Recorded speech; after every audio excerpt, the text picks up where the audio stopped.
What's going on, everybody? It's Frito here for your Overwatch, and today we're going to be breaking down the best heroes for Season 7. Last time, for Season 6, I organized and clustered heroes to fit into smaller subcategories and sort of spiraled the conversation out to eventually touch on the entire meta, and that's what I'm going to be attempting to do again here today. The queen of everything, once again, is Mercy. Jeff Kaplan has said at this point that a Mercy nerf is coming, yet it hasn't been on the PTR yet, and I don't even know if it's going to make it for BlizzCon. My assumption is no. Another asterisk aside Mercy's #1 spot is that a new hero, possibly a support, will be coming at BlizzCon more than likely, and with that being the case, new interactions in the game could utterly change this list and the entire meta in general, but we'll have to wait and see till after BlizzCon if that's the case. The strength of Mercy Resurrection allows for a team to stabilize against enemy aggression. Simple man advantage doesn't snowball teamfights anymore when you can remove one of those mistakes, meaning that Mercy has to be the dive target if you are running dive, and if she is able to get away at all, even if you kill something else, it's likely going to get rezzed and you're just going to lose. Other styles of play beyond playing Mercy is definitely viable and effective, it's just harder to do overall. And even when Mercy does get nerfed, I still think at the majority of ranks, Mercy will still be an insane pick. Matchmaking play is highly disorganized and deathmatchy in general, meaning that Mercy is likely going to be a top of the meta for quite a long time, at least at the majority of elos. A ton of ranged characters are really good, making for damage amp to be sick. That's where it pairs best in my opinion. Resurrection works on every hero, but especially on tanks, and a lot of the brawling tanks are looking really good, both at synergizing with Mercy and countering Mercy. Mercy just does it all. Now we're going to talk about all the supports, but the one that is considered the second most powerful is Zenyatta, even in a Mercy Zenyatta combo, which you could consider a max damage amp fragathon combo. Zenyatta can get ranged pickoffs himself. Healing Orb synergizes with Mercy because it's one of the most efficient ways to heal her, keep her alive so she can keep rezzing. It also counters the enemy Mercy because Discord Orb makes her easier to kill if you're able to pounce her. Transcendence doesn't have a direct counter because anti-nade isn't getting played as much. And Zenyatta, although very weak to being dove, has a get out of jail free card with possibly getting rezzed, but also just diving in general is harder to do now. The word in the Mercy meta is greed, so characters that are greedy for the team composition can more easily get run because you always potentially can res something if it makes a mistake or gets caught out. Whereas a character like Lucio is less greedy, very stable, sometimes simply doesn't have the punching power in the mid-fight that Zenyatta could bring, so it makes him just less viable overall. However, I will say you will be very surprised the effectiveness of where Lucio does work. He's not out of the meta, he's not dead. Lucio is still insane at the job he does, you just have to know what that is. If the enemy is going for really greedy defensive positioning, spawn trapping you, spamming you at the choke, diving your backline, and effectively killing your Mercy, Lucio does all sorts of things to be able to make you effectively escape these situations, either peeling back, booping Genji, speeding you past the choke, what have you. That flexibility that Lucio gives you is still incredibly strong, it just doesn't fit in the max greed playstyle and the ranged attrition poke that Zenyatta does. Pro teams have seen great success with Lucio, he just isn't at the top of the pick rates. That doesn't mean his effectiveness isn't equal to the other characters in the game. On maps like King's Row or Lijiang Control Center, Zarya, Reinhardt, Lucio, Ana, tank core combinations are incredibly powerful. And the catch-22 of Lucio not being as popular right now is that if you do have a Lucio and the enemy don't, it's as if it was twice as good. Because not only do you chase after the enemy faster, well, they don't have speed boost to get away. Don't underestimate this power, especially in matchmaking if you know how to ferry around your tanks. Reinhardt isn't the top of the meta in the tank category, but he can be incredibly devastating with speed boost, getting his hammer hitting everything. Now alongside that, of course, is Ana. The sad thing for Ana is that Mercy just sort of stole what she was best at, which is being the best powerful healer in the game,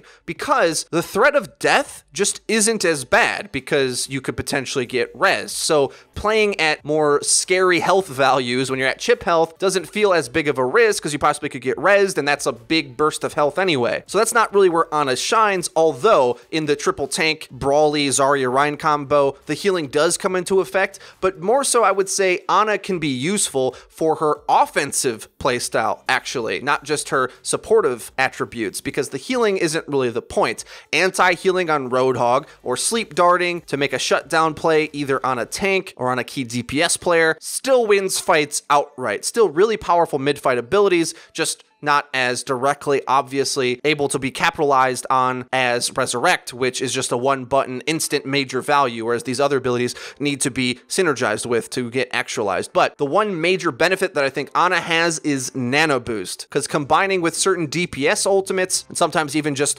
plopping it on a tank, really brings up your lethality in team fights to punch a hole into very tanky defenses, because defensive play is the name of the game right now. A lot of pro teams even are holding on first point where they used to just never hold on maps, like Anubis first or Horizon first. Taking first point used to be a given. Even if the enemy team has like a minute left, they used to take it. Now it's potentially possible for a full hold to happen based upon the new power of defensive play. Well, sometimes Ana's Nano Boost on Genji Blade, Death Blossom, Sights, on your Diva, Winston, on your highly charged Zarya, on your Reinhardt if you can speed him around, all of these things can just get kills fast. That's one way to counter the Mercy playstyles. Get kills faster in the team fight than she can res them anyway. Because if you do that, they're still at a disadvantage even if they're getting a teammate back. If you get 2 kills instantly and they res 1, you're still up, right? And Nano Boost is the type of ability that can do that. The only problem is it's a little bit harder to actualize. And I think once Mercy gets tuned back slightly, this will be even more obvious. Mercy right now can seemingly dodge a soldier's sights when in Valkyrie form and likely not die. But if you put Nano Boost on that soldier's sights, he probably can melt her down before she can get away. So keep that in mind and keep it in your back pocket. So now we're going to talk about tanks and DPS, but not separately, instead in their corresponding categories for what they fit in this meta. There's 2 types of both right now that are really good. Really sick mid-fight characters and really sick ult-fight characters. Both can be really good at dealing with the attrition meta, because either you have a really strong ultimate that gets a bunch of kills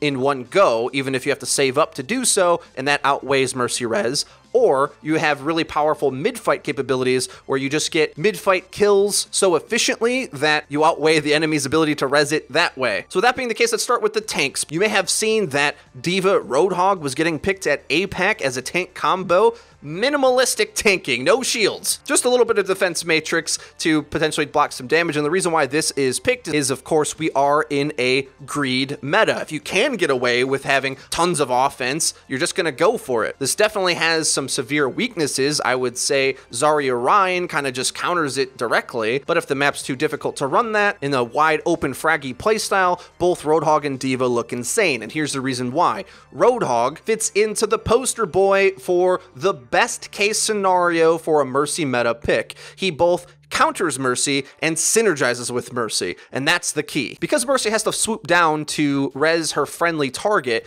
well, if they died in a relevant spot, they're probably close to the payload where Roadhog wants to be brawling anyway, and if so, he either can hook the Mercy or hook, kill, shoot the thing she just rezzed, making all of his abilities quite relevant. He can heal himself, meaning that you don't necessarily need an Ana to just be pumping tons of heals into him. Roadhog is tanky enough on his own. And also, I think you'll be surprised how effective Whole Hog can be at either getting kills on things that are getting rezzed by you or getting reliable damage on the Mercy. As she flies down with Guardian Angel, you can deal some serious big bursts of headshot damage with the Whole Hog, punishing her as she swoops down. And because of Roadhog's buffs, he just doesn't have a bad matchup, really. I mean, you don't really want to be charging up Zarya if she's bubbling your hooks. He's a big ult battery and can take a ton of damage from ranged characters, but he doesn't have a directly bad matchup against anybody now. Even Reaper, with Take a Breather, that's a little bit harder. The longer Reaper has to be fighting in that battle, the more of an opportunity he has to die. Roadhog, king of the tank meta. Max greed, although he doesn't support the team, obviously,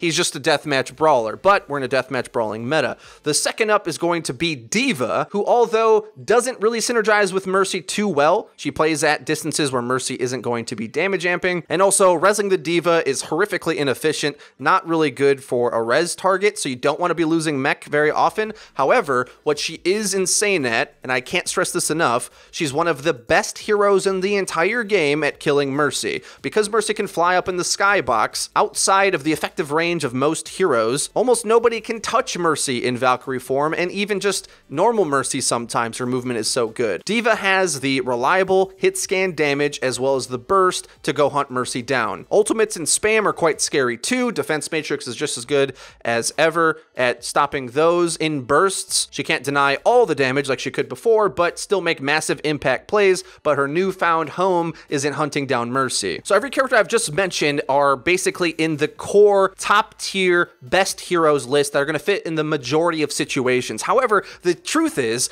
every hero in the game right now can be run in the right map, in the right scenario, encountering the right opposition. And it's basically going to come down to your team's strategy and what you can synergize with to leverage against your opponent on the map you're playing. Pick off heroes like Widowmaker, Hanzo, Doomfist, all can be successful with the right amount of skill in the right situation put in. If they can frag faster than the enemy can res, just in the mid-fight alone, they're going to be really good. Hanzo's ult obviously pairs with Graviton. The only problem is, I think he's going to lose out to a character like Junkrat, who just objectively does everything right now. Junkrat, I think, is probably the best DPS pick overall. Spam, attrition, warfare, and a sick ultimate, that's the best of all worlds. You already can't be dove very well due to how good Mercy is, but it's even more so with the double mine at your disposal. But despite how powerful Junkrat is, he still has some other counters because he's not really reliable enough to be able to be a soldier in a really good position or a Pharah flying above his head. Genji could win that duel too. It all kind of depends. Big team fight ultimates like Death Blossom from Reaper, Maze ult, Genji Blade, Soldier Sights, High Noon, Pulse Bomb, EMP, whatever. Getting really big value ultimates is very powerful right now because you don't have Lucio a lot of the time in order to be able to nullify it. Also, Mercy's Valkyrie, although incredibly powerful, is objectively just less powerful against ultimate stacks. So combining your ultimate's lethality to be able to get a big team wipe is way more effective at winning team fights than it ever was before, because you don't have Mercy flying in to res them, you don't have Lucio and Zenyatta at the same time oftentimes. Ultimates are just looking really good right now. So with that being the case, Reinhardt and Zarya see use automatically for that reason alone. They're really good at brawling, although just not as objectively brawly as Roadhog is, because he both has range and crowd control and a self-heal. Reinhardt and Zarya will need a little bit more teamwork and a little bit more intelligent play than Roadhog's going to need. But nevertheless, especially if they're not running a shield, Earthshatter wrecks them. Graviton wrecks everything always, so those are going to be really good anyway. Orisa too synergizes with the Mercy defensive playstyle with Bastion Torb, and you even can use it to be able to set up a offensive siege-like playstyle. If the enemy's playing really turtley, well,